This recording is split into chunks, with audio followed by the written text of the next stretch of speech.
ಪ್ರಗತಿ ಸಂಯುಕ್ತ ಪ್ರೌಢಶಾಲೆಯಲ್ಲಿ ವಿಜ್ಞಾನ ಮೇಳ. ಚಿಕ್ಕಬಳ್ಳಾಪುರ ಜಿಲ್ಲೆಯ ಚಿಂತಾಮಣಿ ನಗರದ ಎಂಜಿ ರಸ್ತೆಯಲ್ಲಿರುವ ಪ್ರಗತಿ ಶಾಲೆಯಲ್ಲಿ ವಿಜ್ಞಾನ ಮೇಳ ಕಾರ್ಯಕ್ರಮವನ್ನು ಶನಿವಾರ ಶಾಲೆಯ ಆವರಣದಲ್ಲಿ ಹಮ್ಮಿಕೊಳ್ಳಲಾಗಿತ್ತು. ವಿಜ್ಞಾನ ಮೇಳದಲ್ಲಿ ವಿದ್ಯಾರ್ಥಿಗಳು ವಿವಿಧ ತರಹದ ರಾಸಾಯನಿಕ ವಸ್ತುಗಳು ಪ್ರದರ್ಶನಗಳು ಸಹ ಇಟ್ಟು ಜನರಲ್ಲಿ ವಿಜ್ಞಾನದ ಬಗ್ಗೆ ಜಾಗೃತಿ ಮೂಡಿಸಿದರು. ಇನ್ನು ವಿಜ್ಞಾನ ಮೇಳದಲ್ಲಿ ಶಾಲೆಯ ಸಹ ಶಿಕ್ಷಕರು, ವಿದ್ಯಾರ್ಥಿಗಳ ಪೋಷಕರು ಹಾಗೂ ವಿದ್ಯಾರ್ಥಿಗಳು ಹಾಜರಿದ್ದರು.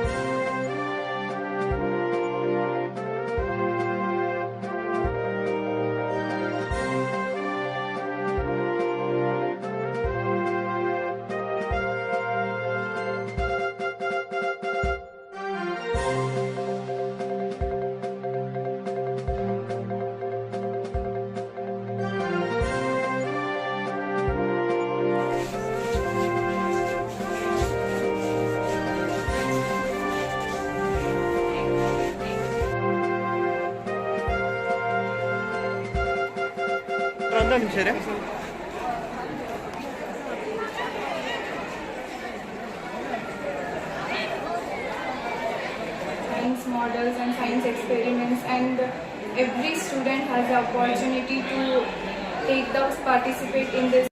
ವರದಿ ಸಲ್ಮಾನ್ ಪಾಷಾ, ಚಿಂತಾಮಣಿ.